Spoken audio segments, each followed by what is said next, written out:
The gavel slammed hard against the bench, echoing through the silent courtroom. "Order! Order in the court," the judge shouted, but the damage was already done. In that moment, Daniel Reed, a decorated war hero and single father, stood in disbelief as the prosecutor declared, "Your Honor, the evidence proves beyond doubt that Daniel Reed stole $20 million from Sterling Global Industries." Gasps rippled through the crowd. Daniel's heart pounded. His hands trembled as he looked over at the billionaire sitting calmly across the room, Victor Sterling, a man whose wealth could buy silence, power, and even justice. Their eyes met for a brief second. Victor smirked. Daniel's throat tightened. He had faced death before, in battlefields, under fire, when every breath was borrowed from fate. But nothing compared to this, being accused of a crime he didn't commit, knowing the truth was buried beneath lies spun by a man who believed money could rewrite reality. 2 years earlier, Daniel had been a Delta Force commander, one of the most skilled soldiers in the United States military. He had led his team through impossible missions, saving lives, stopping wars before they began. But when his wife, Emily, was killed in a car accident, his world shattered. Left alone to raise his 8-year-old son, Eli, Daniel left the service to start anew, hoping to find peace in the quiet corners of civilian life. That's when he met Victor Sterling, the billionaire CEO of Sterling Global Industries, a man who spoke about patriotism, charity, and innovation. Victor offered Daniel a job as a security consultant, praising his military background. "Men like you deserve more than medals," Victor had said with his practiced smile. "You deserve a future." For a while, life seemed normal. Daniel worked long hours, grateful for the chance to support his son. He built security systems for Victor's companies, often guarding confidential data. But soon, strange things began happening, missing files, untraceable fund transfers, and encrypted messages he couldn't explain. He reported them, unaware that he was being set up. One night, he was called to the office after hours. "We've had a breach," Victor told him, feigning concern. Daniel accessed the main server, only to find a hidden transfer of $20 million routed under his own security ID. Before he could react, security burst into the room. Victor stood behind them, expression cold. "I trusted you," Victor said loudly, just as cameras recorded. "You betrayed me." That moment destroyed his life.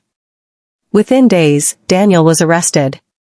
His name plastered across the news, veteran turns criminal, war hero steals from billionaire philanthropist. Friends distanced themselves. His reputation turned to dust. Worst of all, his son, Eli, watched his father dragged away in handcuffs. The nights in jail were long, cold, and cruel.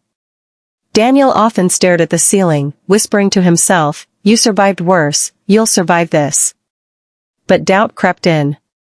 The world he once protected now saw him as the villain. Months later, when his public defender told him to plead guilty for a lighter sentence, Daniel refused. "I won't confess to a lie," he said. "Even if it costs me everything." Outside the courtroom, a young investigative journalist named Rachel Porter watched the case unfold. She had covered Sterling Global before and sensed something rotten behind Victor's empire. "Billionaires don't frame war heroes without a reason," she muttered to her cameraman. Rachel started digging, old employee records, offshore accounts, hidden shell companies. Late one night, she found a lead, a secret memo between Victor and an arms dealer. The billionaire had used Sterling Global's branches to launder illegal money, and framed Daniel as a scapegoat when things got exposed. Meanwhile, inside prison, Daniel found strength in his son's letters. Every week, Eli wrote, "Dad, I believe in you." Those words became his fuel. When he got out on bail after a year, his only mission was to clear his name and protect his boy. Rachel met Daniel secretly, sliding an envelope across the cafe table. "You were right," she said. "He set you up. But we need proof strong enough for court." Daniel opened the file, bank records, encrypted data logs, and one photo that made his blood run cold, Victor meeting with military contractors who had once tried to bribe Delta Force officers years ago. Daniel realized this wasn't just corruption, it was treason. Together, Daniel and Rachel built their case, dodging threats and surveillance. Victor's men followed them. Once, Daniel's car was rammed off the road. Another time, Rachel's office was broken into, her files stolen. Still, they pressed on. The final breakthrough came from an unexpected source, Noah Briggs, a former Sterling IT technician who had been fired years earlier. "I saw everything," he confessed. "Victor made me reroute the money through your ID. I was scared to speak up." Armed with digital evidence and a witness, Daniel's lawyer filed for retrial. The courtroom was packed. Reporters lined the aisles. Victor Sterling walked in wearing a tailored suit and confidence that could fill the room. To him, this was just another game, another opponent to crush. But this time, Daniel had truth on his side. Rachel testified first, showing a series of emails connecting Victor to offshore accounts. Then Noah took the stand, voice trembling as he admitted his role in the fake transfer. "He ordered me to do it." He said Daniel would take the fall, Noah said, pointing at Victor. The courtroom erupted. Victor's lawyers objected, but the judge silenced them. Daniel stood, his voice calm but fierce. "You called me a thief," he said, eyes locked on Victor. "You took my name, my honor, my son's trust. But you forgot one thing: I don't give up." Then came the final blow. Rachel played a recording she had secretly captured, Victor's voice on the phone, bragging, "No one will believe a washed-up soldier over me." The room froze. The judge's gavel struck. "Mr. Sterling, you are under arrest for fraud, perjury, and obstruction of justice." Victor's face turned pale. For the first time, the billionaire who thought he owned the world looked powerless. Daniel's eyes filled with tears, not of vengeance, but relief. Outside the courthouse, cameras flashed. Reporters swarmed. But Daniel didn't stay. He walked straight to his son, waiting by the steps.